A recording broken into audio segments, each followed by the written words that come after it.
Hi, and welcome to the next of our webinars. Today we're talking continuity planning. And I'm joined today by the Global Managing Director of Sonoco-Trident, Bob Carroll. So I'd like to say thank you very much for joining us today. And Steve Page, who is Director of Page Consulting, who some of you may know from previous webinars. Today's webinar is continuity planning, and we're looking at protecting your business from risk. So we're going to start off with Bob and then move on to Steve, who will take you through the main part of today's session. One of the things I'll just draw your attention to is the question function. We do encourage as many questions as we can get. We're here to answer the questions that you may have. So do put them in the questions function. You should see this on your dashboard. So I'll move on without further ado to Bob, who will take you through the first part of today's session. Bob? Thank you, and thank you for inviting me to make this presentation. I am having slight difficulty with the audio, so I'm on a mobile phone, so you'll probably be able to see that if you're watching the video.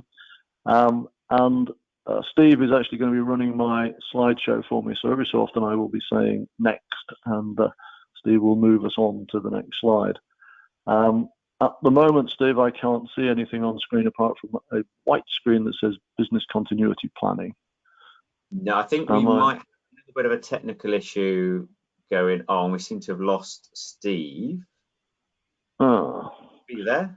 Okay, yeah, I'm back. There we go. We're back again now. Okay, right. Sorry for the technical issues. So, welcome to the Humble App, and I'd like to give you an introduction to Trident. So next slide, Steve. Trident is a global graphics management company. These are a range of services that we do. I'm not going to spend too much time talking about ourselves. It's more to be talking about the planning, but these are what we do. Pre-press services, which is preparing artworks to be ready for printers.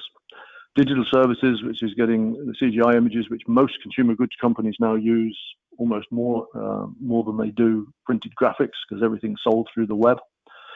We also do creative services, which is the original designs on which the brands are based.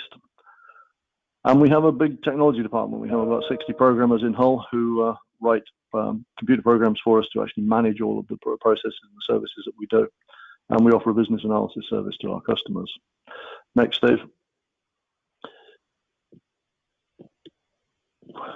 Slow response from the computer. I can't see it yet. When it comes up, it will be a brief list of some of the customers that we do business with. I've still got the last slide, Steve. These are all, as you will see, large multinational companies, and that's certainly been one of the challenges that we've faced in looking at continuity planning and how we manage to keep track of and keep up with these big companies. We don't deal with any small local brands. We only deal with the big companies, and we deal with them on a global basis, as you'll see as we go through. Next again, Steve. Just as one example of the sort of thing that we do, this is a brand that we manage on behalf of William Grants and Sons. And I'm sure it's a brand that many of you are familiar with. So what we do with that sort of brand, just to give you a flavor of it, is that we might actually do the creative work to create that pack. We will then do the technical work to actually make the graphics, so they will actually print with the right printer at the right time. And we will then make a 3D of that. That's not a photograph on screen. It's actually a 3D that's been created by our technicians. Usually before the product actually exists, so they can use it for marketing and that sort of thing. And then those 3Ds will be used on the website. So that's basically what Trident does and who we do it for. Next slide again, Steve. We are, next point again, what we call truly global company. We have operations, I would like to say all over the world, but there's more spaces than there are dots. So we're working on becoming truly global. But we do have quite a good spread at the moment. Next slide, next dot, Steve. What we've also done is connected all of those. We have our own point-to-point internet services. We don't use public internet. So all of the data that we move around the world, and you'll see as I start to talk about risks, etc., data is very important to us. All of the data that we move around the world is done through our own private networks, and all point to point from our different sites. We're also part of, next point, Steve, a global company called Sonoco, which is global. And again, press again, Steve. Sonoco is much more global than we are, and much bigger than us. Trident has sales of about $100 million. Sonoco is about $6.5 billion, so a much bigger company. That gives us the benefit of having a big company behind us, while at the same time we get the flexibility and maneuverability of a small company. So we have the best of both worlds in a lot of ways. And indeed, it does help when we try and go and work in a new location. If Sonoco is already there, we can just ride on the back of them rather than having to set something up from scratch. The one exception to that, which stands out on the map, is India, where you can see we have a location and Sonoco doesn't. And that was an interesting experience, setting up on our own from scratch in India. It was quite a challenging time. Again, Steve, just to give you an idea, and again, of the spread of our people within that, if you press from 3 more times, 1 more. So that's our spread of people around the world. We were based in Hull originally. We were taken over by the American company that now owns us when we were in Hull. Since then, we've set up in Asia Pacific and in the USA, where we've now got significant presence. Recently, we set up in Australia, and only a couple of years ago in LATAM. So we're starting to become truly global, but not quite got there yet. And just for a little bit more information, this is the range, next slide, Steve, the range of places where we are. So we're in Richmond and Charlotte, Cincinnati in North America, Mexico City, Sao Paulo in Brazil, Hull, Asheville, Guangzhou in China, Chennai in India, Singapore and Sydney. So quite a good spread, but the world's a big place and we have a long way to go. So that's a bit of background on the company, just to put some of the things that I'm going to talk about into context. What I'd like to move on to now then is Trident's approach to continuity planning, again, Steve, and how we look at that. It's not necessarily something that you want to be doing every day, but it is something that you need to be doing. It does need to be something about part of your long-term thinking. We have regular directors meetings, and one of the subjects on there is this very thing, and I think there's sort of 2 approaches to it. One approach, move on again, Steve. One approach is that you sort of take the idea that it'll be all right on the night. If it happens, we'll deal with it, and let's just move on. And the other approach, the other end of the extreme, is we make sure we plan for every eventuality. And I'm sure we've all met different people in our business lives and our private lives who have those 2 approaches.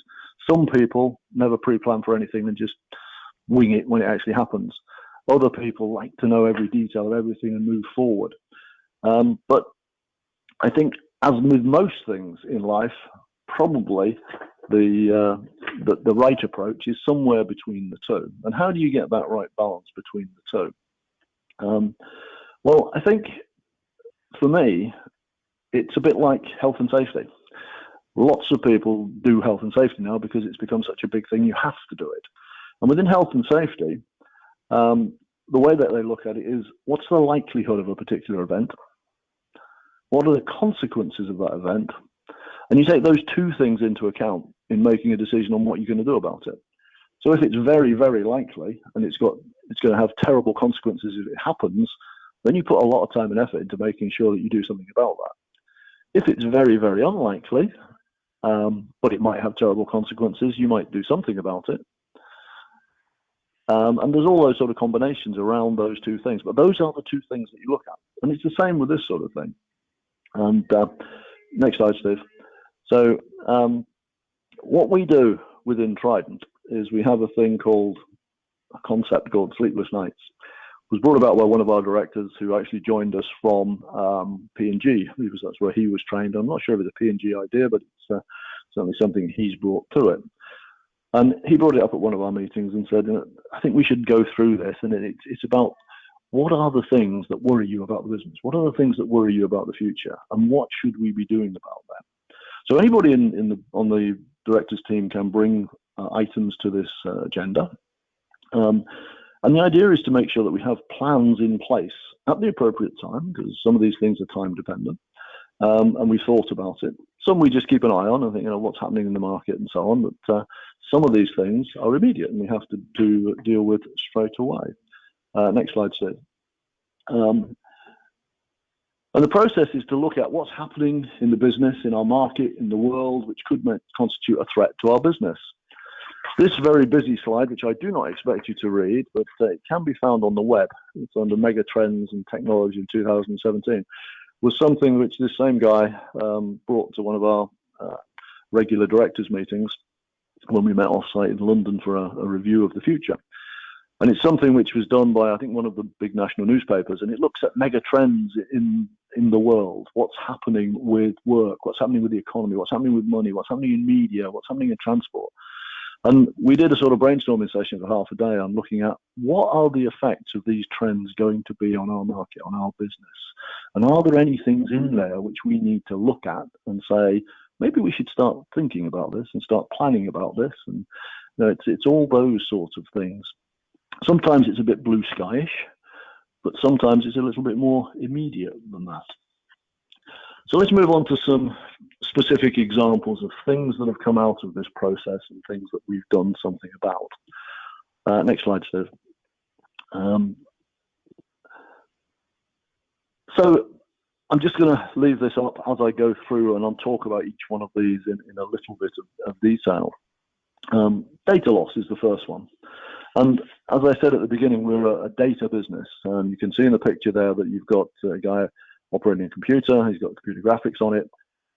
Those computers are very high-powered Apple Macs, and they have a lot of data being moved around. We hold terabytes of customers' graphics data, which often doesn't exist anywhere else in the world, or at least it would be very, very difficult for them to get hold of if we were to lose it. We are contractually bound to keep this data safe, and permanent loss of any significant portion of data would likely to cause the business to fail. Financial consequences of consequential loss, and more importantly, loss of customer confidence. The good side is, looking at the way that I mentioned it just now, the likelihood of this is very low, certainly quite low. But the consequences are disastrous. If we actually get it wrong, if we do lose this data, then we would struggle to recover from it. So what's our plan in relation to this? How we look forward? Well, obviously one is insurance. That's expensive and it's not always easy to get insurance for this sort of thing. Data backups, obvious, we probably all do that. We've got terabytes of data in locations all around the world. How do you back up all that data successfully? At one point, we actually got to the stage where it was taking us 4 days to back up a day's data. So we had to change the system. In the end, we moved our data into the cloud using Microsoft's systems, and everything is backed up automatically, constantly, minute by minute, to different locations around the world. Our base data is actually stored in Amsterdam, but it's also backed up in South America, North America, and Asia. So we have 4 copies of everything at all times. And that's something which we've evolved over time by thinking about this and saying, well, what do we do? We started probably the same as everybody else.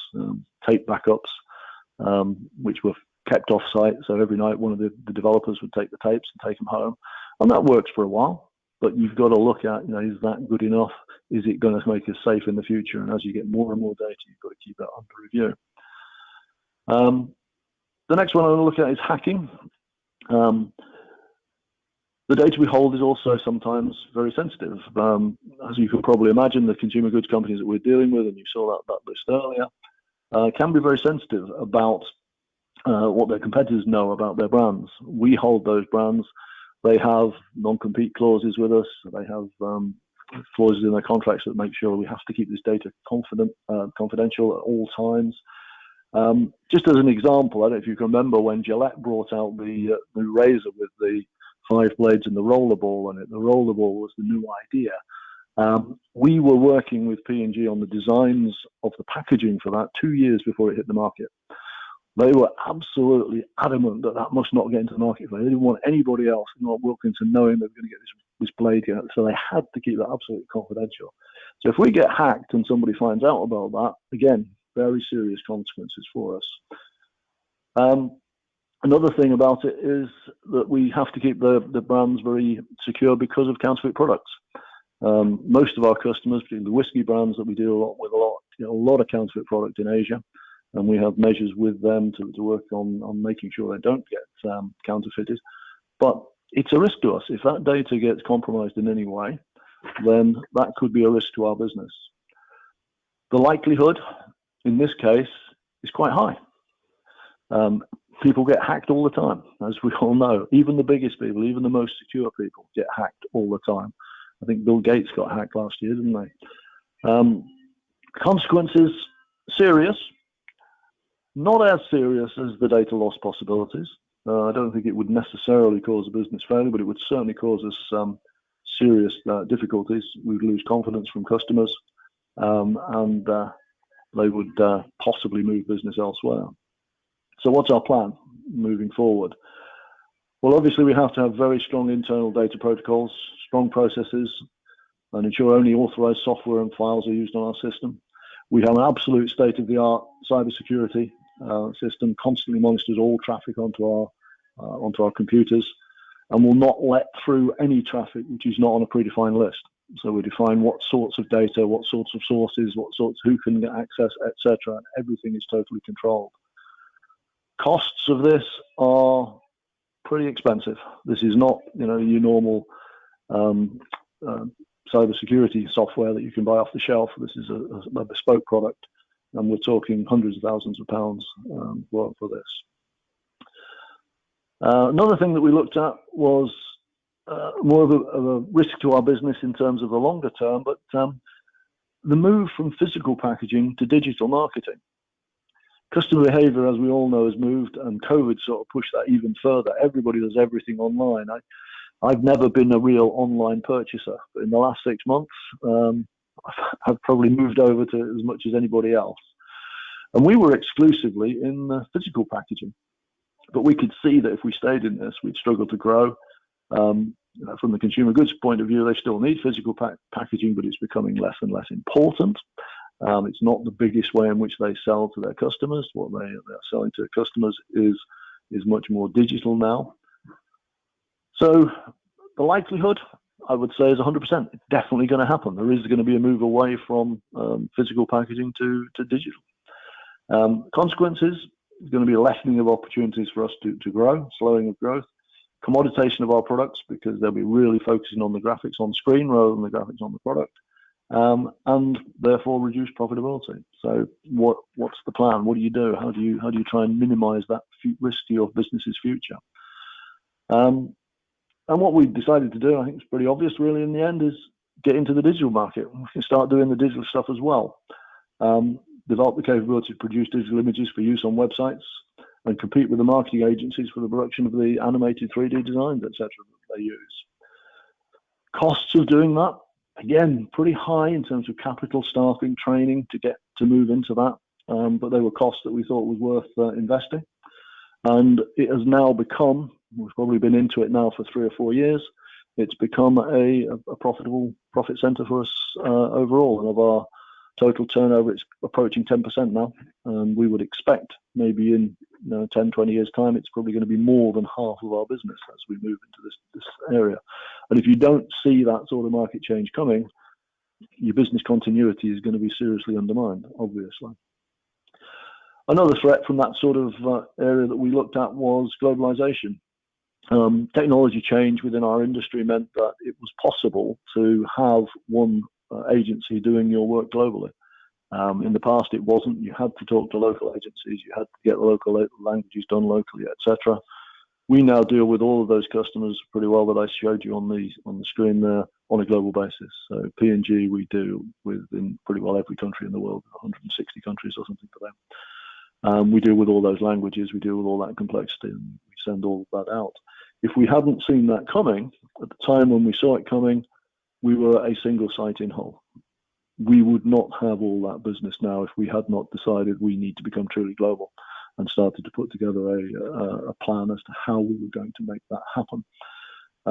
That was the plan, to become truly global. We set up in different geographies. We started in Cincinnati, and then we moved to Singapore, and then China was next, and India after that. So again, costs of doing it pretty high, but costs of not doing it pretty higher. And I think most of our growth over that 10-year period has come from the globalization and deciding that if we don't move global, then we're not going to be here in 10 years' time. Our largest the final one that I was going to do is margin pressure. Our largest competitors have moved a lot of their production off-site, mainly to India, but also to China, Malaysia, Philippines. And clients becoming aware of this are really saying, we want prices coming down because the competitors are offering lower prices. So how do you react to that? I mean, obviously you can do the same thing. We actually, in this case, decided not initially to do the same thing. What we decided to do was to invest more heavily in technology to try to ensure that our efficiencies of the way in which we produce stuff was enough to overcome the cost benefits of producing in India. And that was helped by the fact that although India is obviously a lot cheaper, it's also a lot more difficult to manage, and the quality coming out of there was not very good either. So we felt that was a good strategy at the time. We've now moved on from that, and as you see, we have a place in India. We now employ about 120 people in India because the technology's moved even further, and we can control that technology from Hull, and we can make sure that we get that same quality out of India that we get out of Hull. So a lot of risks. Some are obvious, some are not so obvious, but I think they need to be looked at. And I think having a program running in the background that says, what is it that people are concerned about? What are the market trends that you see? Right? And having a mechanism to talk about that with your management team and decide which ones we need to sort of think about, which ones we need to just keep an eye on, and which ones are not really relevant. And that's the way that we deal with it. It's an important part of our regular directors' meetings. And hopefully, those insights into the way we've looked at it will help you to think about the future. Thank you very much.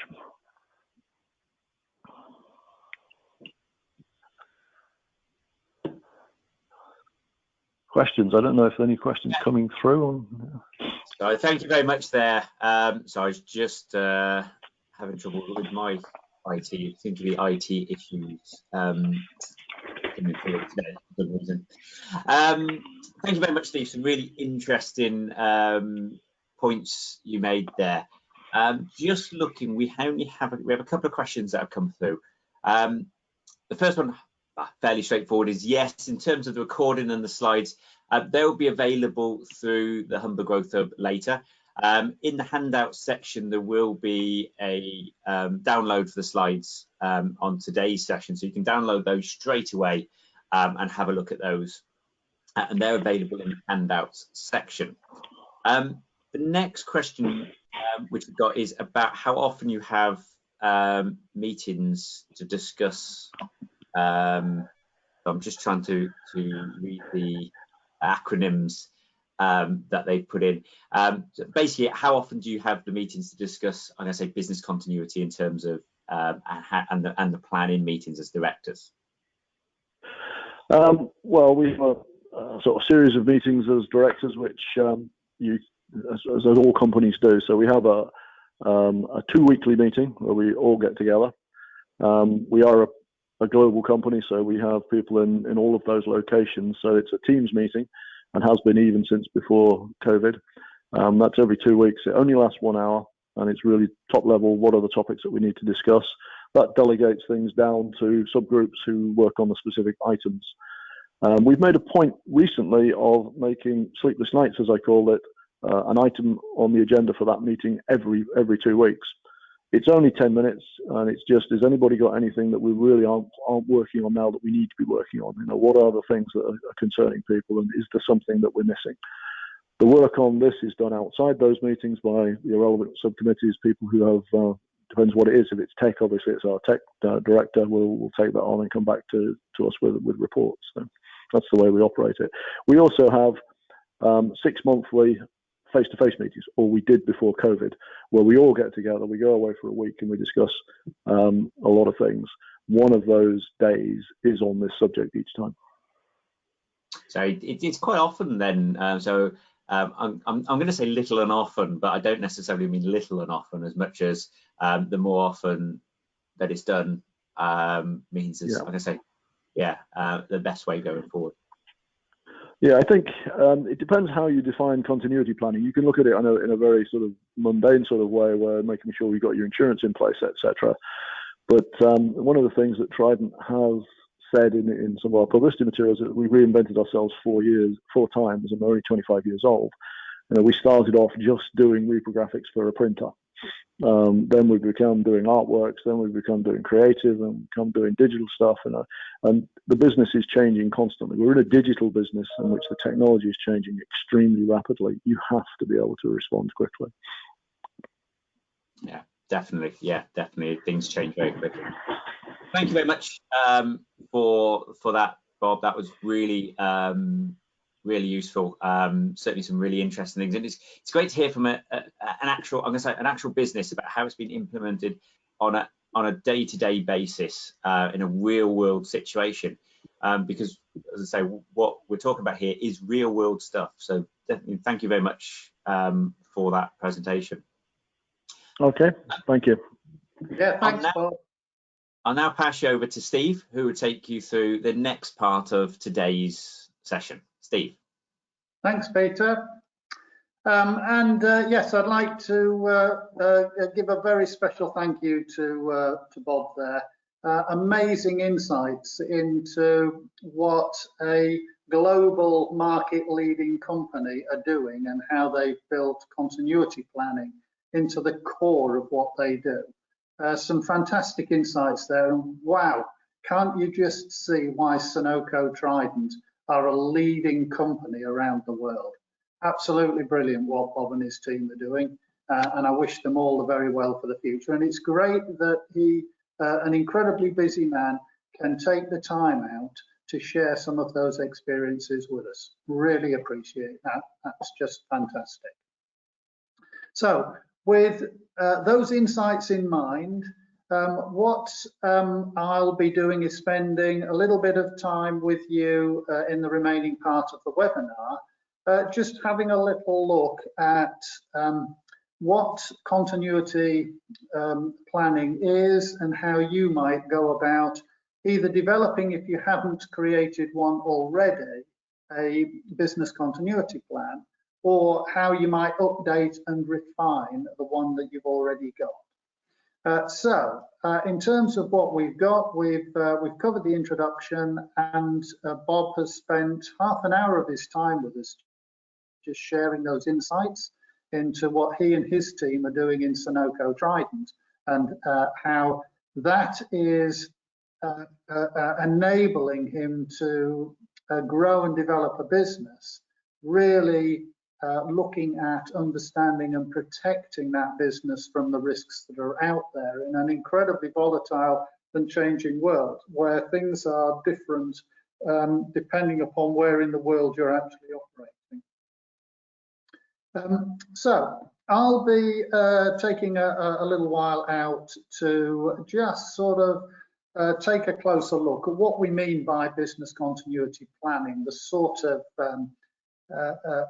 underpinning of what we're trying to do. We've seen some amazing examples that Bob's talked about, but just really wanting to sort of help you look at where you might start with this.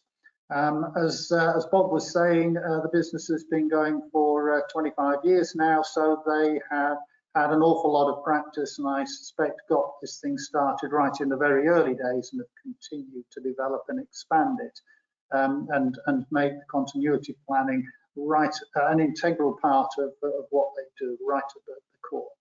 But if you're not in that situation, then where do you start the whole process? What are those sort of early steps? We'll sort of take a break about 11-ish, just 2 or 3 minutes for you to recharge your cups of coffee. And then what we'll do is come back and I'll take you through the 5 key stages that you would go through in terms of building a continuity plan from scratch, or going back and dusting down the one that you've got and sort of reviewing and revitalizing it with some of those insights that Bob has provided in mind to inspire and motivate you to really put your business in a much better protected situation than it might be now, particularly with all the difficulties that you're seeing around the COVID-19 epidemic and the fact that we are going into a second spike. We'll also take a moment out to have a little look at the top 10 things that businesses are reporting that they're doing in terms of understanding and putting things in place to help them be better protected from those threats and risks that COVID-19 is presenting, either directly or indirectly as a result of the disruption to the marketplace. And we'll also pick up any questions and answers. I'll take some time out to answer any questions that you've got, so please do use that question function as things come to mind, and we can sort of pick them up at the end. With the aim that we finish around about 12 o'clock or slightly before. So that's what we've got scheduled for you for the rest of this webinar. And without further ado, let's have a closer look at what we're talking about when we are talking about, or when we're looking and thinking about business continuity planning. Just a brief sort of background on myself so you can sort of see where I'm coming from. My background is with working with sort of international blue chip organizations, primarily in the aerospace and automotive sectors, where there are significant risks associated with the projects and the business activities, massively so in terms of aerospace. Maybe not quite so much on the automotive side, but nevertheless, there are still significant amounts that need to be looked at. So I had sort of 20 odd years working in aerospace and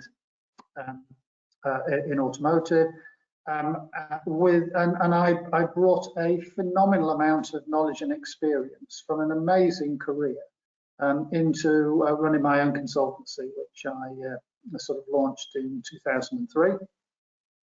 And since then, I've really been helping to support businesses to grow at an accelerated rate in a sustainable manner, and understanding the risks and being able to protect businesses from those is an integral part of helping in that development and growth. And I personally must have supported well in excess of 1,000 businesses in this Humber and Yorkshire region alone, and my business team, when all added together, significantly larger numbers.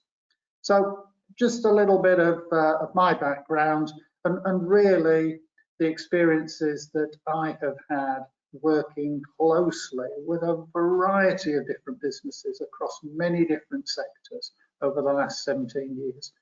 To share with you in terms of some of that best practice and things to look out for. And I couldn't help but nod my head when Bob was talking in terms of some of the things that they're doing.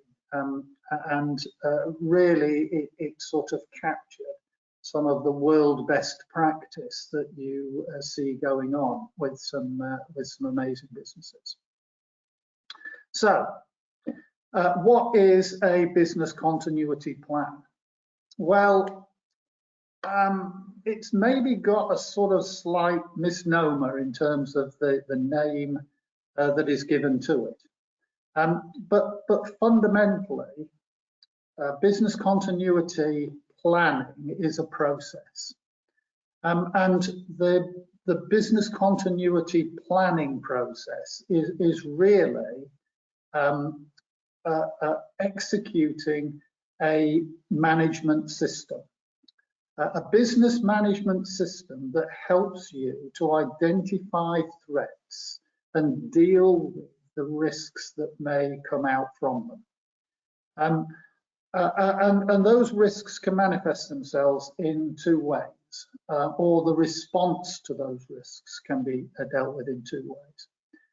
One of which is doing all of that you can to try to identify, predict and preempt them, and therefore put systems in place that would help you to prevent those risks from having an impact on you.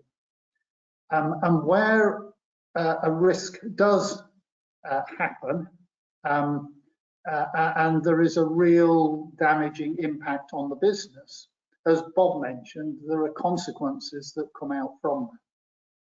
So as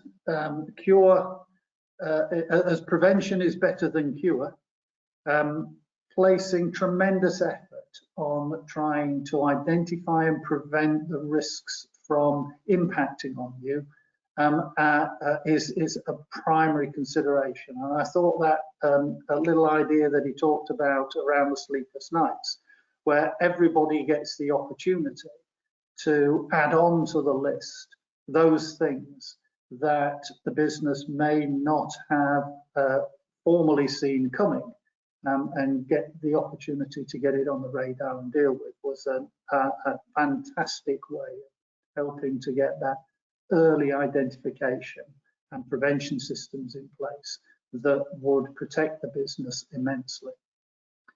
The second part of sort of the business continuity management is, should an impact occur, a risk manifests itself, and there is consequential damage, then recovering from that situation in as rapid and as fast way as you possibly can. Hopefully the prevention measures would have reduced or minimized the consequential damage anyway, so therefore the recovery steps should be a whole lot simpler and easier. But if you've thought through ahead of that occurring what might need to be done, and have got procedures, processes, skills, data and other resources available on hand should it occur that you would need to recover quickly, then that makes the whole process simpler and easier to perform. So being forewarned is to be forearmed, and to be forearmed is to be better prepared, and therefore your business is likely to sail through challenging and difficult times more easily and more effectively than what your competition may find and experience, because you've done the planning and preparation better than they may have done. So for businesses that are looking to survive through these incredibly difficult and challenging COVID pandemic times, or businesses that are looking to accelerate their growth, not just in the UK, but globally, will face a whole variety of threats and challenges. And for them to be able to survive those and come out of that journey at the other end, better and more prosperous than when they went in, requires significant planning and effort in order for you to be able to achieve that. So business continuity planning, it's not one of those things that sits on one side that should be left alone. Really, it should be a central core aspect of the business. It operates in a very similar way to the way the health and safety environment works, where if you go onto a building site, you need to have understood what the threats were, you need to have assessed the risks, you need to have put a series of mitigating actions in place so that you personally and those that you're responsible for can undertake the jobs that you need to do in as safe a way as you possibly can. and those same concepts just are translated across into making the business as safe as you possibly can make it by undertaking many parallels to what you see being done on the health and safety side of things. So it's nothing much different, but the focus isn't on personal safety, it's on business safety. So let's have a little look at some of the sort of component parts that are involved. So many businesses, as Bob has identified, and he's gone through some of those key threats with us, face threats. And right from the outset, in the same way that you do with your health and safety assessments, you can step back and start to list up some of the key threats that you believe your business may face. Now, there are the obvious ones, and I'll just put a few examples up there. The sort of disasters that may occur. They might not happen very frequently, but the consequences of them are absolutely immense, disastrous, and can threaten the survival of the business as a result of them. And just because they might not happen very often doesn't mean to say that you ignore them. You take the chance that it'll never happen to us, because if it does, you've lost everything. Big price to pay for not doing anything. So some of the typical ones, and you know, if you've already got a business continuity plan or you've started in the process, these will be some of the things that you have already identified. So, you know, a fire. Now that might be a fire in the office or in the premises. It may be a fire in adjacent buildings, you know, or as we've seen in California or Australia, these may be wild bushfires that are getting out of control depending upon where your offices may be based around the world, that wipe out and burn down whole villages. So there is some significant threat from fire. Flooding, more of a risk, you would say, the likelihood much greater, particularly in the UK, particularly if you're living in geographical regions which might be much more susceptible to flooding. And we are seeing, as the planet warms up and the seas get warmer, much more evaporation and much heavier rainfall for longer periods of time that can come in concentrated time periods. I think, was it just over this last weekend, we had in 2 days the total downfall for many parts in the country for the whole of October, and it's only going to get worse. Some of your businesses may have already been flooded. Hull had some terrible flooding in 2006,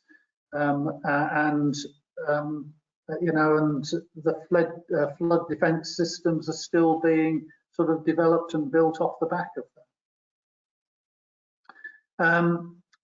Storms, so we're looking at wind damage, pulling down telecommunications pylons, power lines, and disrupting other things, as well as sort of damage to office buildings and premises, you know, let alone trees falling on cars and injuring, or worse, to the people that might get caught up in those, which may very well be, you know, members of your workforce or even yourself. So you don't have to look too far to see a variety of different threats that may come out. For more of us nowadays, and as Bob was identifying, particularly in the digital world, digital data or data stored digitally is incredibly important for us, and to keep it safe and secure and not allow hacking or other cybersecurity breaches that may compromise our ability to keep that information safe. or for us to continue to operate effectively because we have had data loss as a result of it. There could also be sort of major network failings where the IT lets us down, either partially or completely. We've already experienced some of that in the earlier part of today's webinar, where we had some problems being able to get Bob's link working, so he had to dial in to provide the audio because we were not able to get the video aspect working properly. There may be much more catastrophic failures that come off the back of storms or floods or fires or other challenges. We may very well find that some of the utilities, the power, the water, the telecommunications and those systems that we absolutely totally rely on for our businesses to run each day are also being compromised. As we're all aware, the COVID-19 virus pandemic, I mean, ordinarily when we were talking about sort of viral disasters or epidemics, we'd be more associated that with flu. But at this moment in time, while we still have the threat of flu epidemics impacting on ourselves and our staff, there is the COVID-19 pandemic that is running on in parallel as we go into the sort of colder months. So the place to start is to take a step back. And I don't know if you've got a pencil and paper with you and you've got the opportunity to jot these particular areas of threat down. They'll be in the slide pack if you download it afterwards. Or think of some of the threats that Bob was talking about, you know, in terms of data breaches, in terms of hacking, you know, in terms of some of those other things.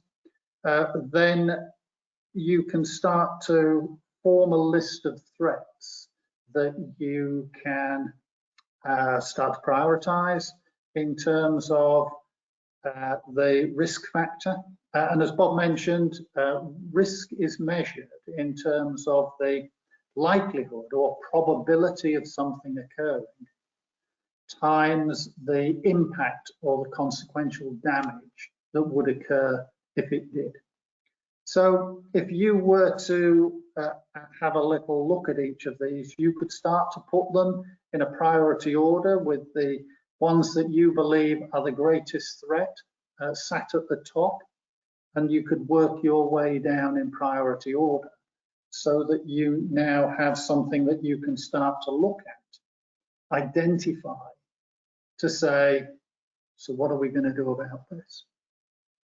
So just take a moment now whilst we're sort of walking through today's webinar and just start to list up some of those threats that you believe, in addition to these more common ones that we've identified here, what specifically you might need to consider that you have no measures in place at the moment for, to be able to prevent or recover from, should you find that they occur.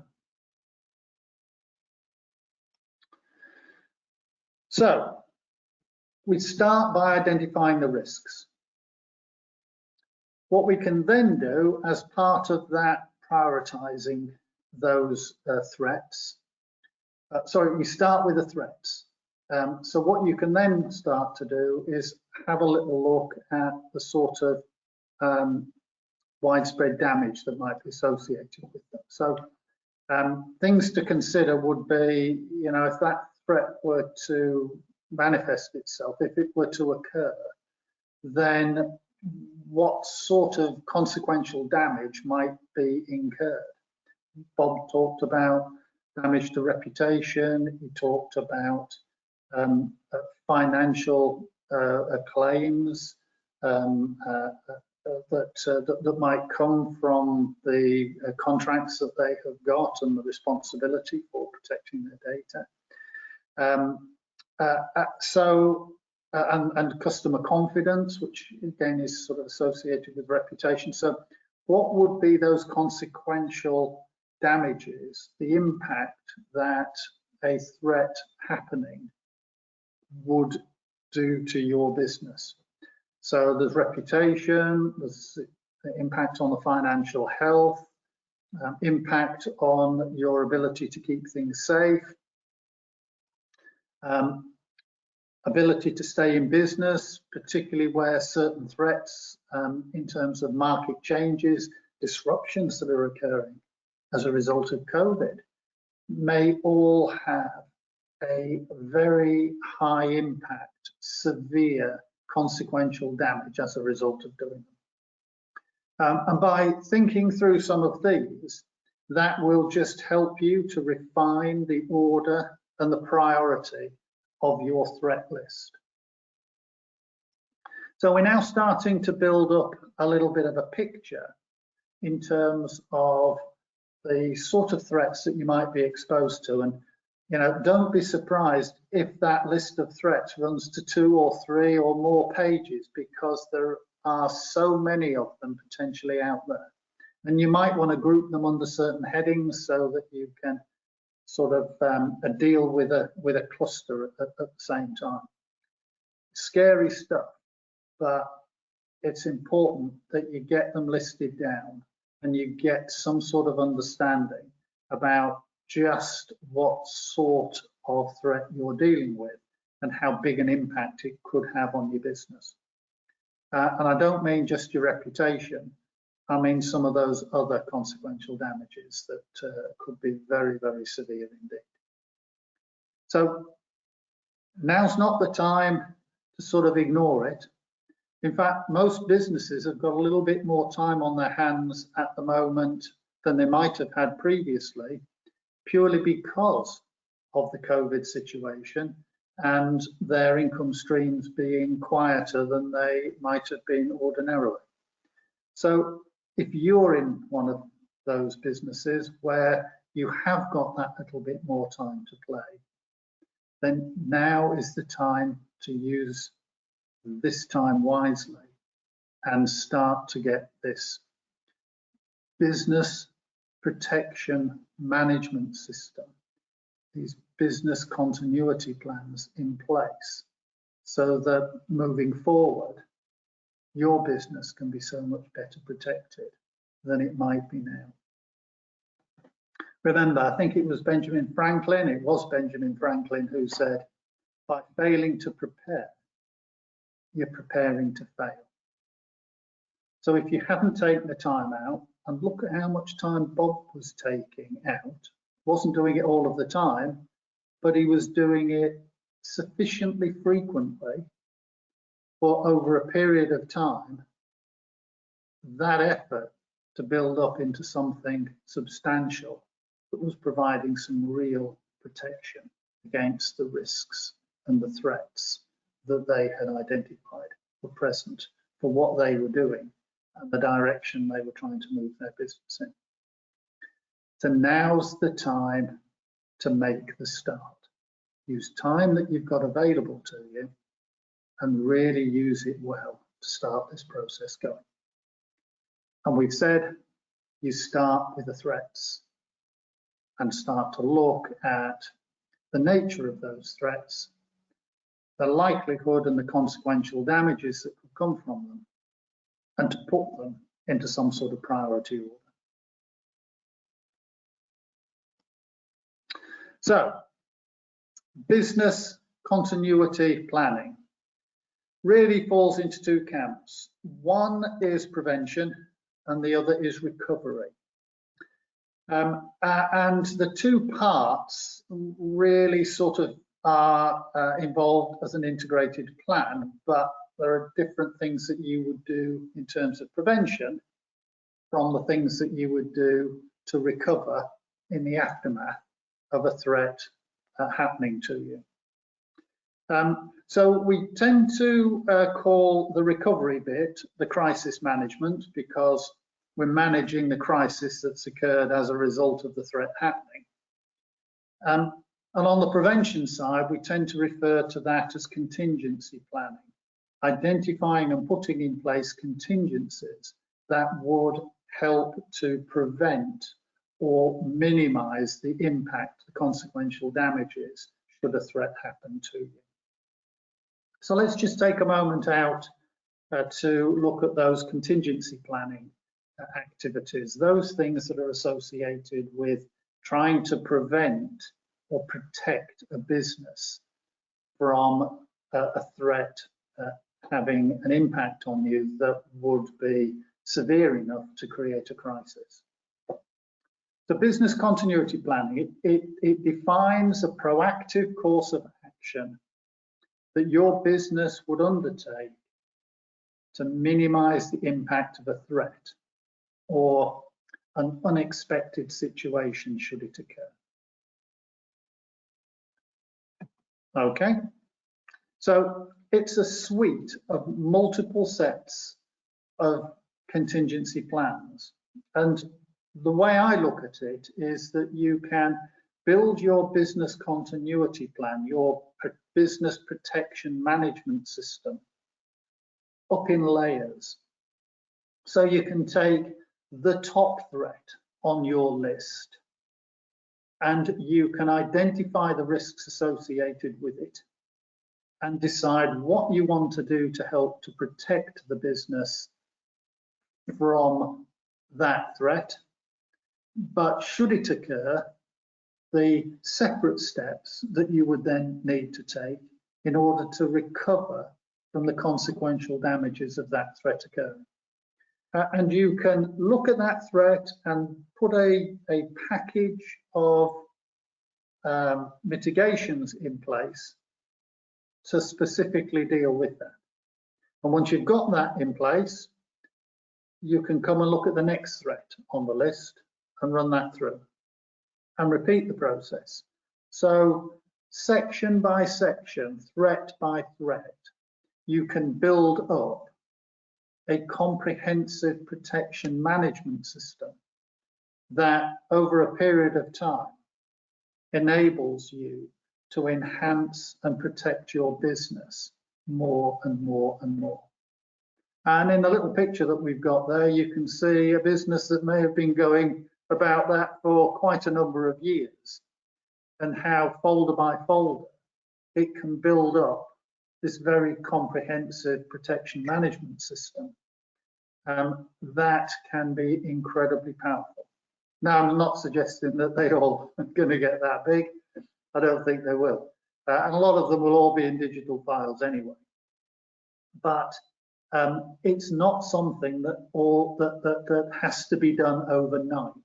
It can be built up layer by layer, and that building it up layer by layer, one bit at a time, enables your business to make it a core part of what you do.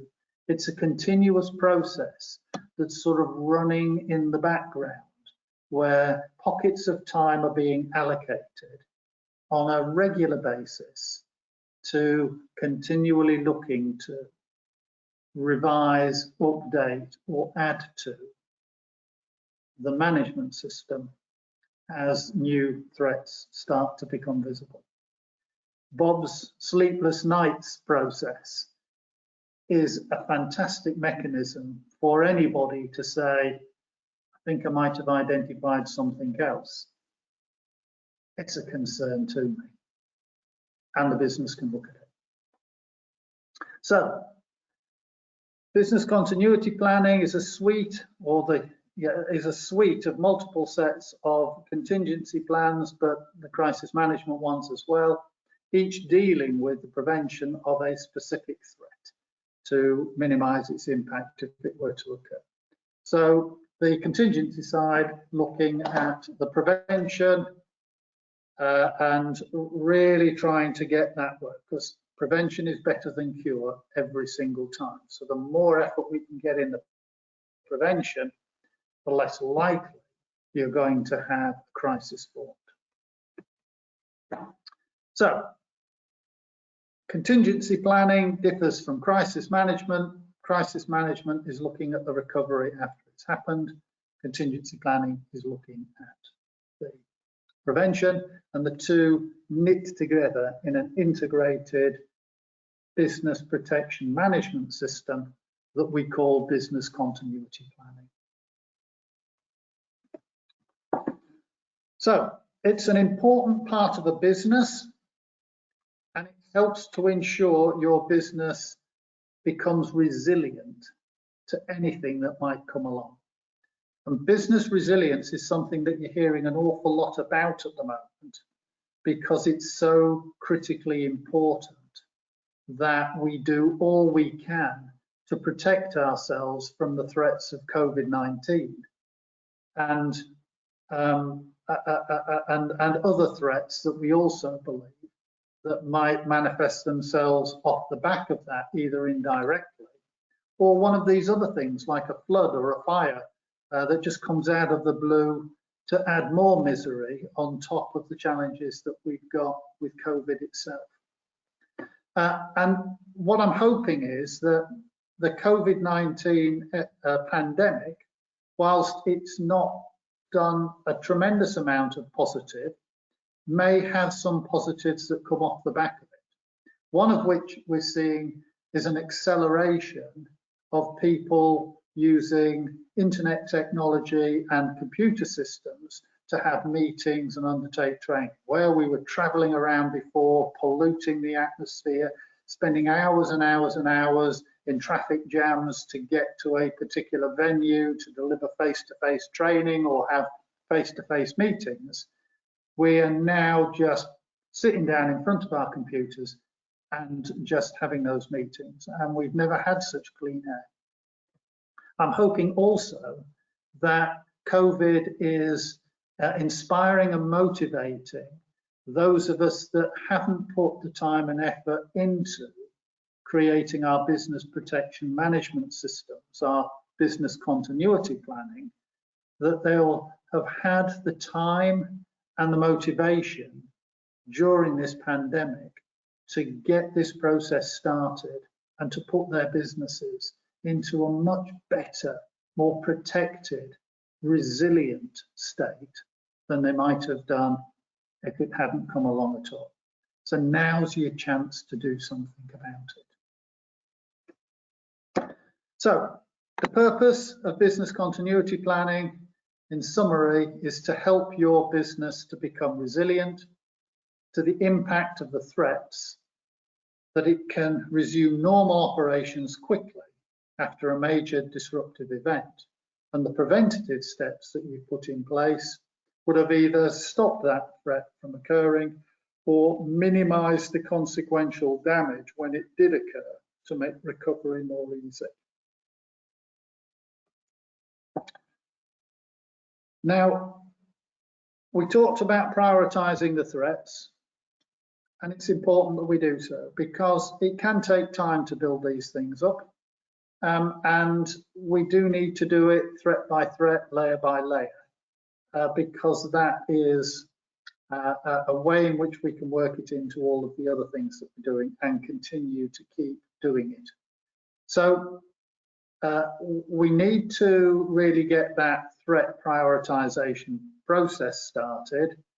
So with our list of threats, we want to be teasing out things that are going to be needing to be focused on, you know, the priorities, the things that will be likely to do the greatest amount of damage. So the soft spots in the business, the most critical business areas we need to be able to concentrate on, you know, where we are most vulnerable. That's where we start first, and then we move down the list accordingly.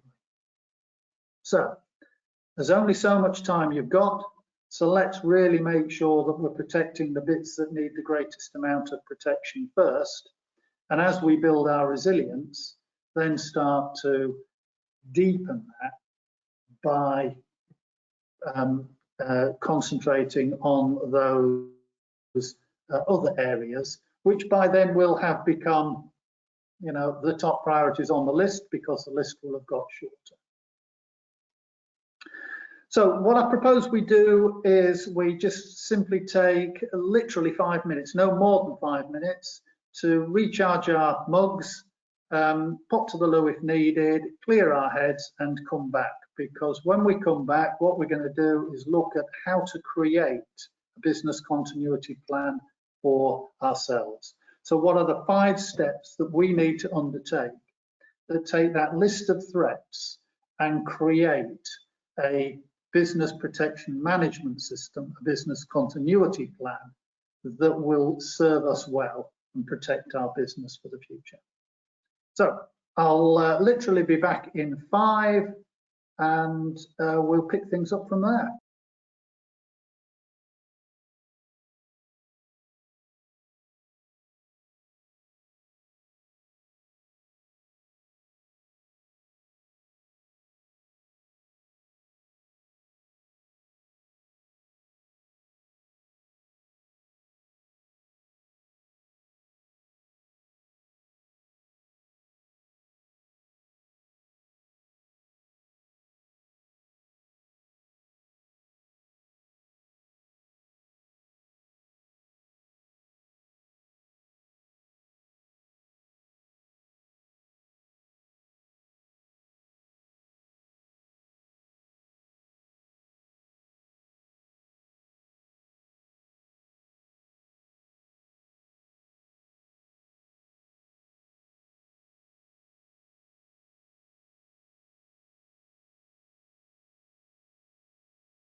Right, welcome back to the second part of today's webinar, where we're looking at continuity planning and how to build your own business protection management system. So we spent a little bit of time this morning having a look at what business continuity planning is about. Bob Carroll from Sonoco-Trident came along and kindly gave us some amazing insights into his business and how business continuity planning sits at the core and the heart of what they do and the benefits and the success that they have been able to get from taking that approach, which has led them to become the global market leader that they are. And therefore, you can see just one example of a business that's really embraced this and the successes that they have been able to gain from doing so.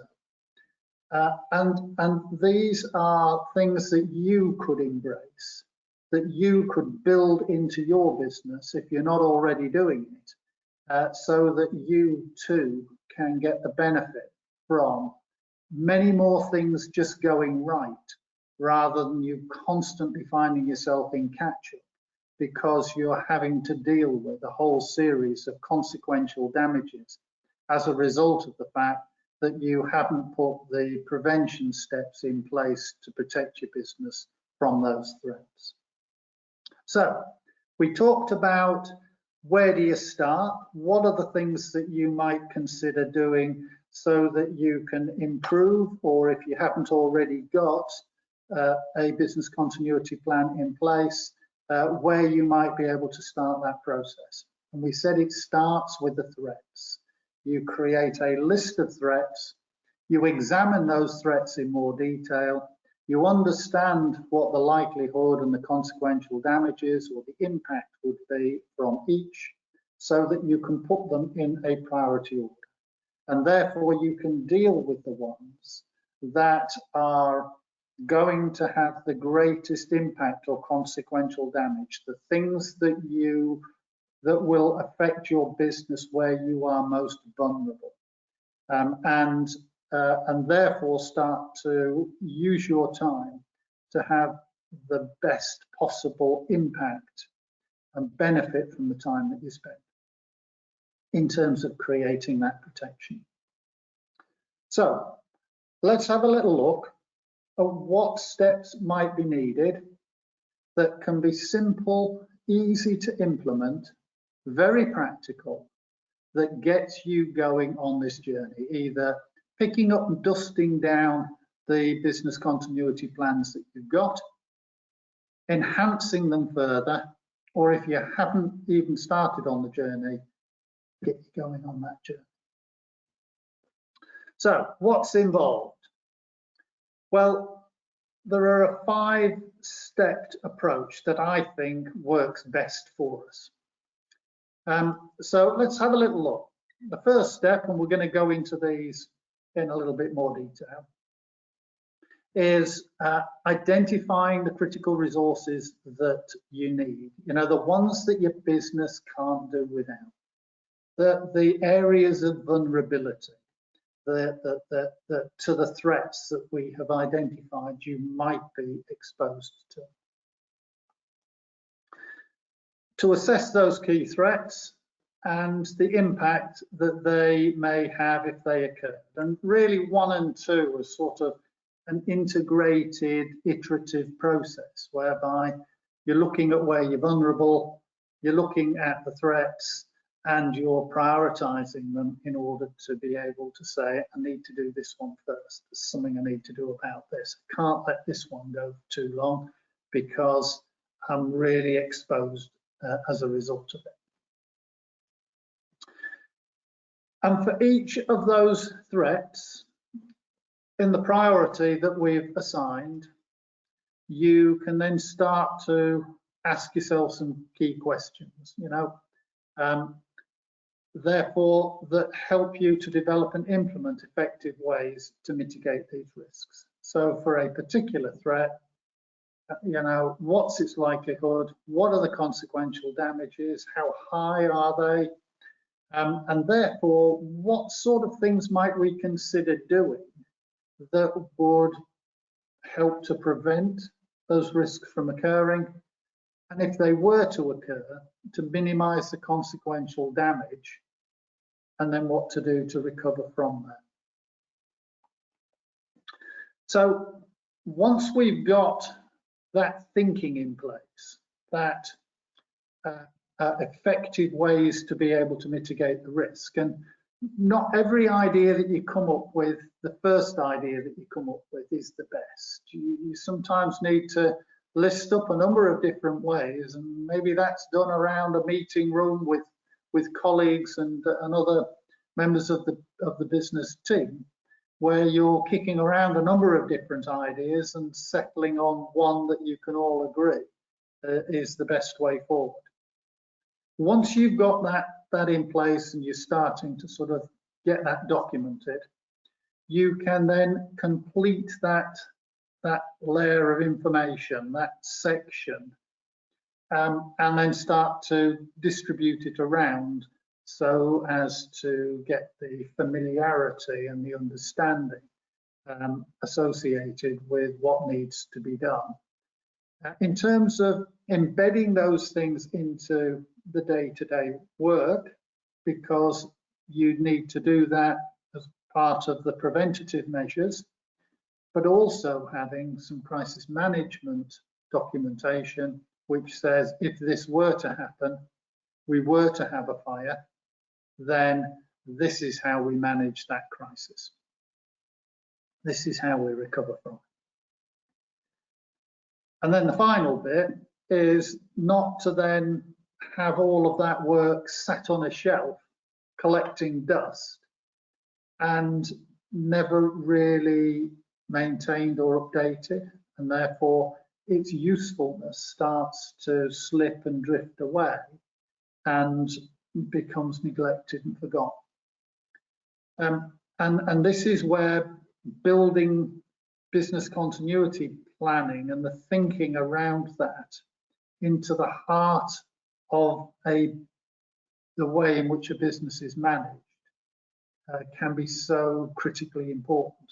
But that maintenance, that reviewing, that upkeep, that keeping on top of all of the things that we need to do to provide that protective layer around the business is so critically important. And having put all of the effort into looking at the threats, identifying what to do about them, to mitigate them, to get them documented, to get them distributed, to get people trained up on them, for them to then just sit and gather dust, it would be such an ineffective and inefficient way to gain the value from all of the effort that you put in. So we do need to do it in bite-sized chunks, layer by layer, and try to integrate it into the way the business is being managed, because protecting the business is something to which a very high value really ought to be assigned. And unfortunately, that isn't always the case. So, you know, you might just need to look at your thinking around this and ask yourself the question, you know, what's important here? And if you were to lose the business, then it puts things into perspective, because all of the other stuff that you might have been doing is irrelevant if there isn't a business there to need to have to do it for. So let's have a little look at each one of these in turn and just have a little bit of a chat around them, just so that you can get a better understanding as to what's involved, and therefore from today's webinar take away some steps and actions using this slide pack to help you to get that business planning process underway and brought right back as an integral part of the way that you manage your business. So identify critical resources. These are the ones that your business can't do without. So, firstly, you need to do a little bit of research throughout your business to identify and prioritize the resources that your company cannot do without, such as employees, IT systems, might be specific facilities or physical assets that the business is invested in, that if for one reason or another a threat were to occur and as a consequence or damage you were to lose these parts of your business, then the impact that that would have on your ability to run your business could be so severe that the business is unable to continue to operate, and the cost of recovery would be commercially not viable, and therefore you wouldn't be able to get the business back on its feet again. So if we look for particular areas of vulnerability, examples being the sort of core business activities and facilities, and you can sort of map out the processes of your business and walk through from start to finish to help you to really identify just how critical and potentially how vulnerable your areas of your business might be to particular threats. So you'd look at the core business activities and the facilities that you've got.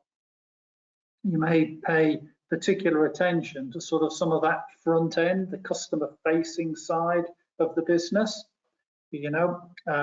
What might be vulnerable there, what sort of key things that if you lost would have some major consequential damage on your ability to run your business and continue to run it in the future, such that if the way in which those assets or those key resources were lost were to have a very disadvantageous impact on your reputation, customers in the future might not be too keen to want to come and return and buy back from you. So customer services, order taking, if these parts of the business were to be disrupted, damaged, lost, compromised in some sort of way, then the ability of the business to continue trading, to bring through income, would be severely compromised. And not just instantly, if there's reputational damage that is done as a result of the threat, then customers may not be too keen to come back again very quickly. At the back end of the business, in terms of fulfilling orders, so you have orders that have come in, you've produced the goods, but you have lost the capability to package them up, get them palletized, get them wrapped, get them labeled, and get them dispatched. Again, massive impact in terms of customer relationship damage, because customers are waiting for timely orders to come and they're not receiving them. Businesses nowadays operate with complex real-time communications, and we use a whole range of computer, IT, telecommunication systems and services in order to be able to do that, to provide information, instructions, orders, confirmations, and all of the internal logistics that go into managing some very complex processes and procedures. So again, how vulnerable might your business be to virus attack or to anything else which may take those systems out that could then make it almost impossible for the business to operate, because the information just isn't able to flow in the way that it should and could do and will be needed to do for your business to run effectively. I hope this is prompting you to sort of think about and look into some of the areas in your business where you may have vulnerabilities, but you've been too busy doing other stuff to really focus on them and see the need to do something to better protect them. It may be that you're already well on with that, and but there are still some areas where you can see might need a little bit more effort to go into raising the level of protection, because there are still some vulnerabilities that you're unhappy with. Utility services, gas, electric, water, telecoms, broadband, all of these sorts of things can again have a massive impact. And you often don't realize just what an impact they have until you actually lose them. And then suddenly, you know, everything comes to a grinding halt. And if you haven't prepared how to recover from that, you can be floundering around, making all sorts of mistakes, doing all the wrong sort of things, and not having the resources in place to quickly revert to an alternative means by which you can at least continue to keep trading, albeit that only the core element is operational. Warehousing, storing, on the whole of the supply chain side of things, because if you're taking orders, but there are one or two components that are critically important to being able to complete the manufacture of a product, again, can be absolutely critical in terms of failing to meet the order delivery times that your customers are wanting, and the consequential impact on that loss of confidence, the reputational damage that may result as a consequence of that particular incident occurring.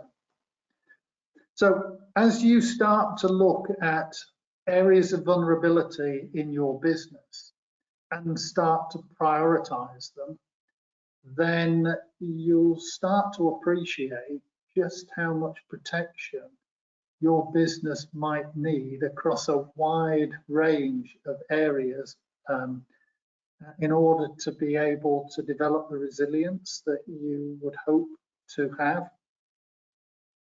So I always find this part of the process, particularly I'm sat working with companies, helping them to develop their business continuity plans, that when we sit down and just start to look at what the vulnerabilities are, it can be a very sobering time, because we realize and appreciate just how vulnerable and unprotected we are in many aspects of the business, particularly where we are only just starting to put this protection management system in place. So, having sort of depressed ourselves by realizing just how vulnerable and unprotected our businesses can be in a range of different activities that we might undertake, or systems and facilities that we might have, it's important for us to tease out the highest priority ones and then start to assess some of the key threats and the risks that might be associated with them. So we can, either using Excel or Word or whatever software we might have. I know there's some really expensive sort of business continuity planning software that you can buy or subscribe to, but often starting off when money might be a bit tight, particularly during the COVID times, using software that you've already got in something like Microsoft Office can be a great way to start. In fact, many businesses that I've worked with have used Excel, Microsoft Excel, as that spreadsheet as a great starter, and have actually continued to use it and build their protection management systems up as a suite of Excel files. So what we need to do is start to drill down on a particular threat and really get our heads around how it might manifest itself and what sort of impact it could have. So I've got here just a very, very simplistic form of the sort of template that you might want to consider using. You know, what you do is you would identify a potential threat. In this case, I don't know if you can see the cursor, but in the column just next to the numbers, just on the right-hand side to the numbers, that sort of first main column, we're looking at staff safety, particularly from the threat of the COVID pandemic. So with that particular threat, what we can then do is start to sort of explore initially maybe with a small group, but then expand it out to a wider group to collect as many ideas and develop the understanding that we've got around that threat. So I've just sort of picked out 4 common examples which are coming out from the business continuity planning that I've been doing with businesses around this topic. So a little bit of a brainstorming session's gone on. They've maybe come up with 15, 20 different aspects that they might see as risks associated with keeping staff safe from COVID-19. Some of them sort of tap into the government guidelines because we need to be seen to be following those as well. So they might be measures that are automatically put in place to mitigate certain risks, but there may be other things which are more associated with the particular size and the space and the shape and the orientation of the premises that you might be using that also come into play, where you would need your own unique ideas and solutions as to how to deal with that. So they've come out, just sort of selected 4 common ones. So they've identified that there is insufficient office space to provide good separation between the people should they have the full team all back in at once. They've said that there are workplace surfaces that that are common places for all of the staff that might be in that premises to use, that may be contaminated with the virus and therefore provide an opportunity for significant transmission or cross-infection. They'd identified that the air in the enclosed spaces may be poorly ventilated. There are no air extraction systems, or it might be swirling the air around and therefore enhancing the transmission. So there was an issue around there. Not being able to identify who has the virus and who does not. So they couldn't exclude individuals from going into the building should somebody be showing the signs of the symptoms.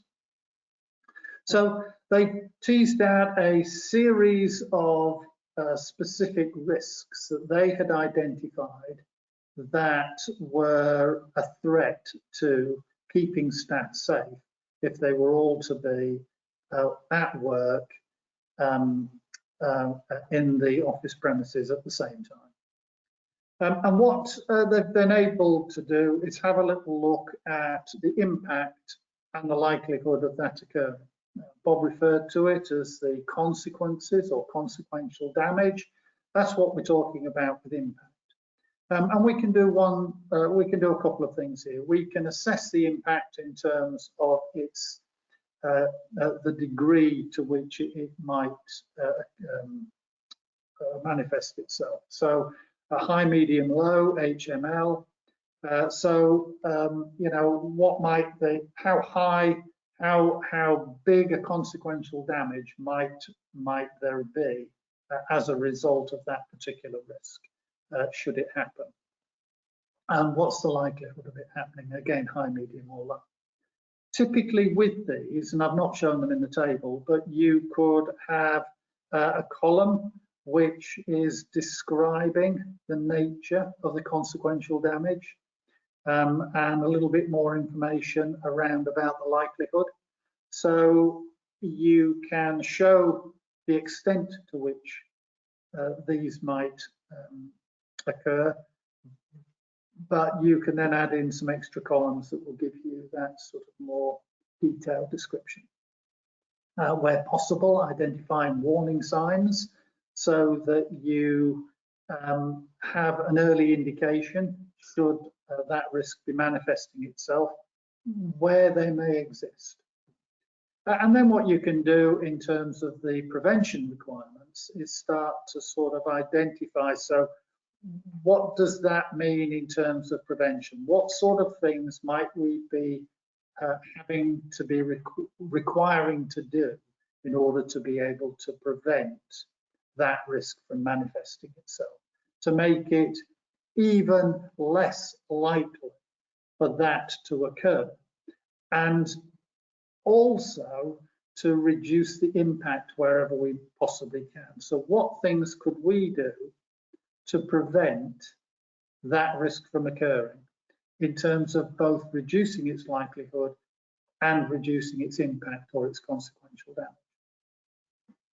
And this is where I was saying that the first idea or solution that you come up with might not be the best. So actually brainstorming out a number of different ideas so that you could either record those or then select the one that you think would be the best mitigating a technique to put in place. So you can drop another little column in saying these are the requirements, these are the options, and we've selected this particular.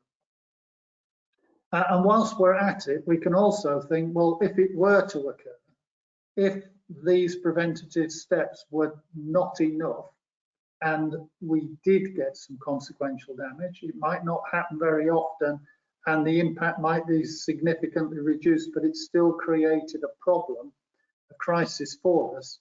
What would be the requirements for us to recover? And again, what might be the best way to do that? And you can go through risk by risk by risk, filling in the table, adding in these extra columns where you think that they're appropriate to start to build your first business protection management system plan, your first business continuity plan. The means by which you can enhance the resilience of the business so that whatever might hit you, you're able to either continue trading or be able to dust yourself down and get back trading again in the shortest, fastest possible time. So I hope that's just given you a little bit of an insight, really, in terms of how simple these templates can be, but incredibly powerful. Not so much that you've got the template, but the fact that you've taken the time to sit down with others and to think about these things and to draw up steps that you believe might better protect the business. It's that time and the quality of the thinking and the discussion and the solutions that you come up with that make the difference, because now you've got a set of actions that you can start to work on that will make a real difference. Simple, practical, easy templates that you can build up in layers over a period of time and work them in to the day-to-day activities of your business. Incredibly powerful. The hardest bit is often starting. So we've got ourselves now an Excel spreadsheet or a Word table or some other software where we've been able to capture the risks associated with a particular threat, analyze them in a little bit more detail, understand if there are any warning signs, and for us to be able to look at what we would need to do to prevent it, or at least reduce the likelihood or impact of it occurring. Pick a particular set of things that we can then embed into our day-to-day working that provides us that protection, but also have a simple, easy plan to follow should that risk create a problem and we've got a crisis. We can take the steps and have the resources available in order to be able to recover from it. So with that in mind, what we can now do is sort of develop and implement those effective ways to mitigate these risks that we've just been taking the time out to identify and discuss and kick around and evolve. So it's best to start with writing your business continuity plans with the highest priority threats, as we've said, sort of in summary. Usually those that are most likely to occur and would have a big impact are where you would start. And then over time, you can work your way down that list, identifying and implementing each of the lower priority risks. As you draft each plan, threat after threat after threat, ask yourself, what steps would you have taken for the business to ideally prevent or at least reduce the risk of the threat so that normal operations could be relatively unaffected or resumed as quickly as possible? That's the sort of question that you need to keep asking yourself. Sorry about that, bird just flew into my adjoining window. And consider things like communications, employee activities, staff responsibilities and timelines. You know, what needs to happen and when, and how quickly can you recover? And what are the steps that enable you to do that? So don't just sort of blasely run through filling the boxes in. The quality of your thinking and the caliber of the solutions that you come up with can have a really, really big impact on just how much real protection and just how easily you can recover from a situation. Depends upon that quality of thinking. So really, really try to sort of put the effort and the time into getting the best protection that you believe you can for your business.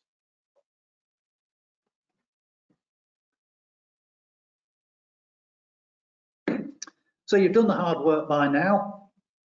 Get the documentation completed and start to get it distributed so that others are aware of it. So everybody in the business, the workforce, is able to see, gain confidence and understand what might be needed in terms of preventative measures, which will be changes to the way that they work and operate. And also how the business might recover from situations. And this can manifest itself across many things.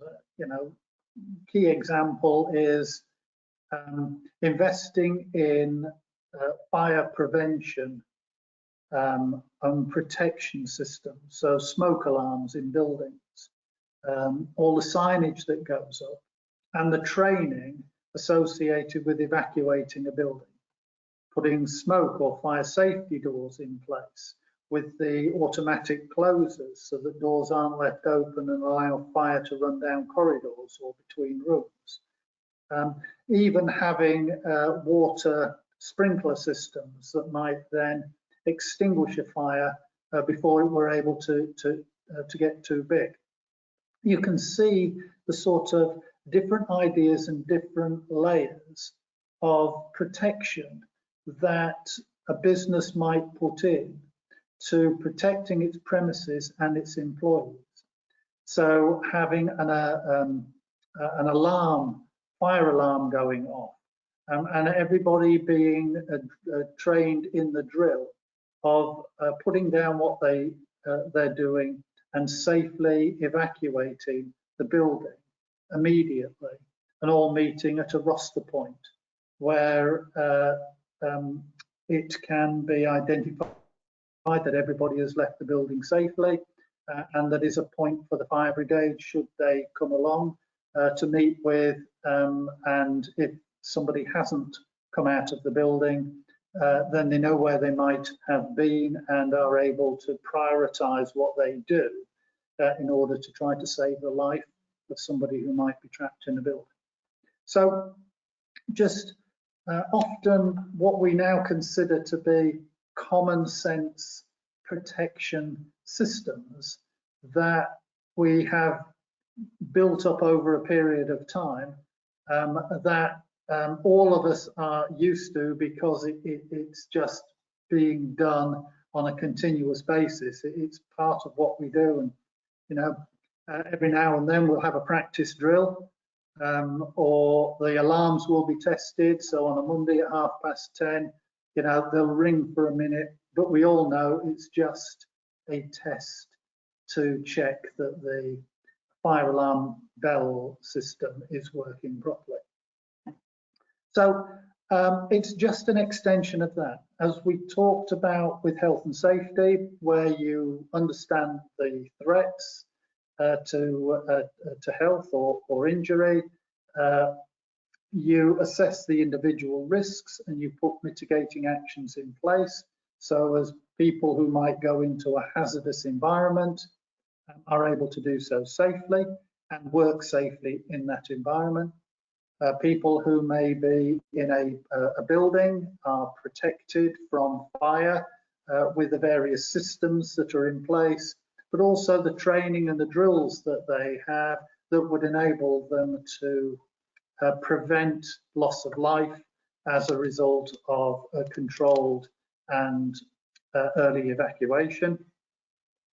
So are we looking at other systems to be added into what the business does in order to protect from other types of threat, which may be even less likely to occur than those, but should they, we need to be ready for them.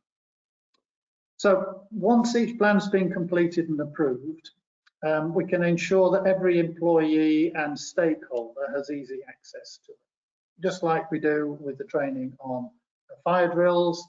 And when somebody comes along that's new to the business, they will have an induction and all of the fire training drill will be given to them. So within an hour or so of them joining, they are being brought into the protection management system in a way that is responsible and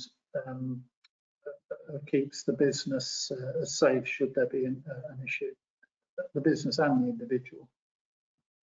So for this sort of step 4, for this step, you know, you might consider also adopting some of the latest digital technology. So rather than having those piles of paper manuals that might sit on somebody's shelf somewhere, actually trying to get the information available digitally so that it's available through easy access through people's computer systems.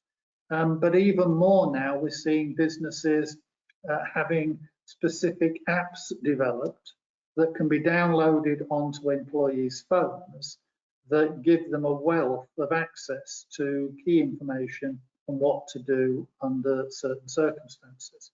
So those apps, with a little bit of training, can provide ease of access at any time by employees through their phones or computer systems, and enhances that communication and understanding and competence that they have, and enhances the level of preventative protection that might be able to be implemented into a business. So, you know, try to embrace the latest technologies in terms of being able to get the information that you have identified properly implemented and readily accessible to those that need it as and when they might need it. And as we touched on before, really sort of looking at maintaining it, keeping it alive, building the business continuity thinking into the core of management. And as Bob had identified right early on with his insights, he was explaining just how well they do that at Sonoco-Trident and how successful that can help them to be in contributing towards a reduction in the number of problems and hurdles and difficulties that they're having to overcome that could have been designed and developed out. And in their case, that's exactly what they're doing. So keep on top of it, keep it updated, keep it fresh, and keep adding to it. It's there to help you. You just need to keep investing that little bit of time every now and then to keep on top of it.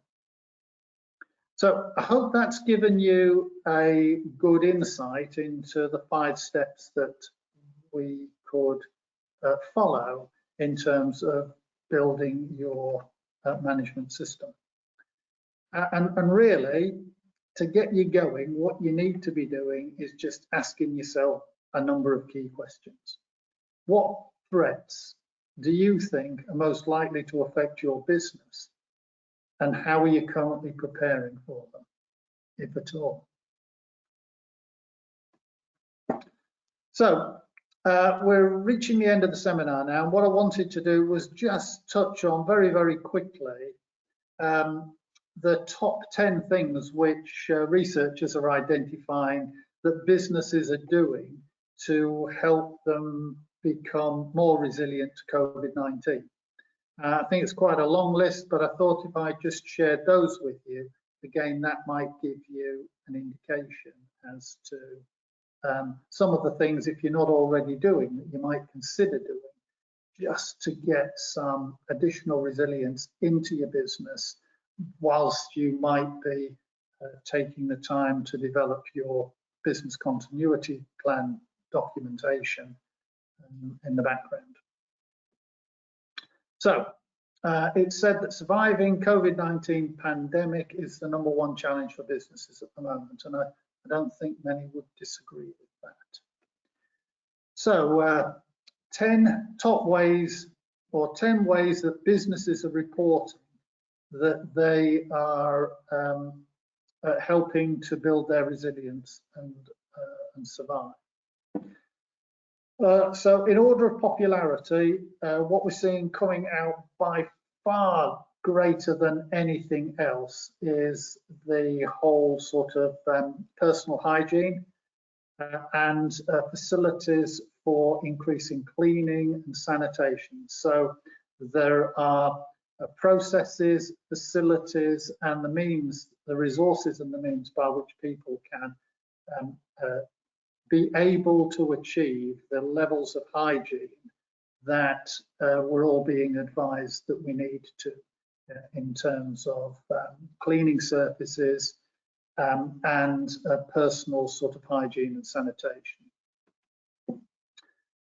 There is also a significant move for businesses to not have everybody working back in the office environment, where there is an opportunity for cross-contamination or transmission of the disease, but to restrict that to a bare minimum. Some aren't even using their offices at all, and are going for remote working, primarily home working, and are investing in IT technology in order to be able to make that as effective and as secure as they can.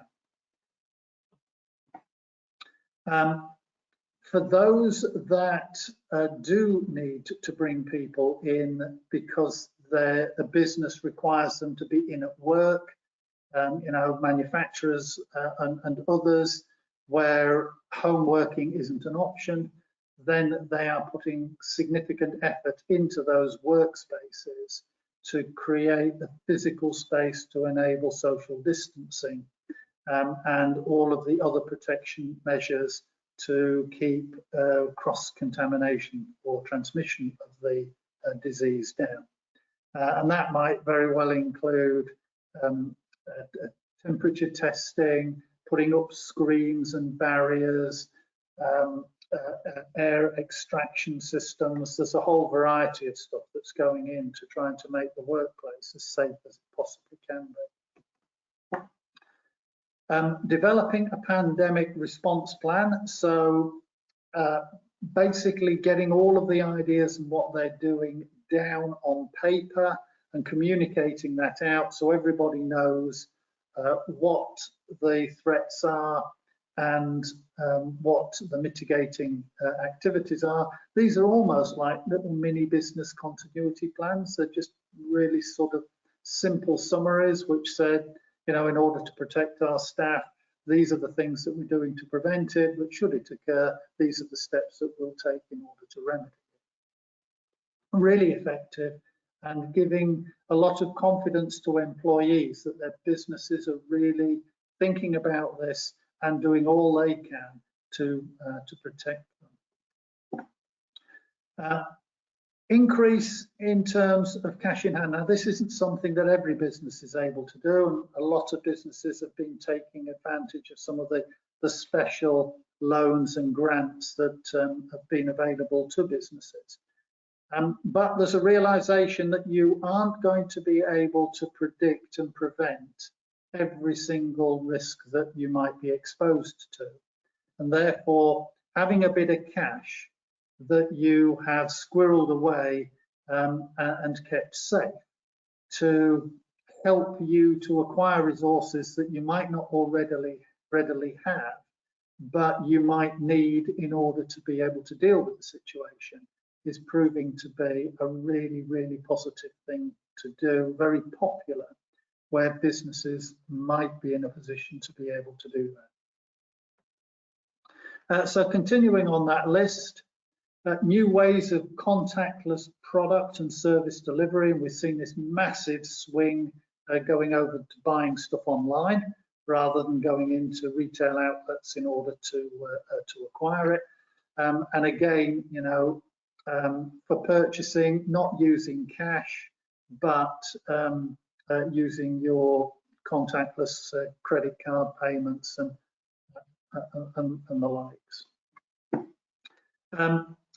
Reskilling and retraining staff. Now, in many cases, the market has been so massively disrupted that we're looking at some of the older traditional roles no longer being valid, and therefore companies are starting to pivot. They're looking at different areas of the market, different customers, and as a result of that, the job roles may change and therefore need to retrain their staff so that as the business gets back on its feet again, they're able to be very effective in terms of the new way of working, but also around sort of some of the COVID rules and restrictions in order to make sure that, again, businesses are looking after their customers, looking after their staff, and looking after their own survival. Adding new products and services, and again, this comes off the back of market disruption, a business pivoting, and a recognition that there are opportunities that may previously not been there before that businesses can now go for. Adding e-commerce options, again, is part of the development of this online purchasing, where businesses are trying to enable potential customers to buy stuff online through the website rather than having to go through other procurement mechanisms. But sadly, also, some businesses are seeing that the nature of their income has dropped significantly, and they can't see for the foreseeable future that things are going to pick up. And we see that in retail, hospitality, sport. There's a whole series of sectors which have been adversely affected by lockdown and are likely to continue to be adversely affected for some time. And they're having to find ways of surviving by getting their financial expenditure down, and sadly are having to make redundancies in order to downsize to a survival state. So that's what some of the businesses are doing in terms of things to help them become more resilient to the threat from COVID. So our webinar today, in summary, kicked off with some insights from Sonoco-Trident. The Global Managing Director, Bob Carroll, was able to join us today and give us some of the amazing insights as to what that global leading company are doing and how they have business protection or business continuity planning at the heart of everything they do. What we then did was follow on from that by just taking a step back, looking more closely at what is involved with business continuity planning and how that can help us to build a business protection system, business protection management system. And after a short break, we then have been looking at the 5 steps that businesses may undertake in order to be able to put their own business continuity plan in place. So touching finally on what we're seeing as being the top 10 changes that businesses are putting in place to help them better protect themselves and become more resilient from COVID-19. So I hope that's given you a really good insight and understanding that it is helped to motivate and inspire you to get on and put your own plans in place, following those 5 steps if you haven't already got them in place, or to go back and revisit the plans that you've got, dust them down and really start to sort of weave them and work them into a core part of your business management activities and thinking. I'm open now to take any questions that may have come through and deal with those before we close the session. So if I could ask Peter if any questions have come through, then that would be really good. Thank you very much, Steve. Informative as ever. Just one thing I'm going to add just on there, just while you were speaking, and quite interesting while you're talking about supply chain. I was just actually reading a social media post that came up by a manufacturer talking about their supply chain and how it's being affected with COVID at the moment, and just saying, look, there's no need to panic at the moment, and if you panic, then that's going to cause issues. This is exactly where we are. And one of the things, and the point I'm trying to make here, is communication is often a really great way of avoiding any issues. That communication and that letting people know that there isn't really any issues at the moment will just hopefully calm things down and make it so there isn't any issues going forward. So some of the continuity planning you may want to do is along that communication and what happens if, how do we let people know that things are delayed or there isn't an issue when people may think there is. So it was just quite interesting that popped up as you were speaking about that, and I just thought, yeah, I will sort of bring that point in.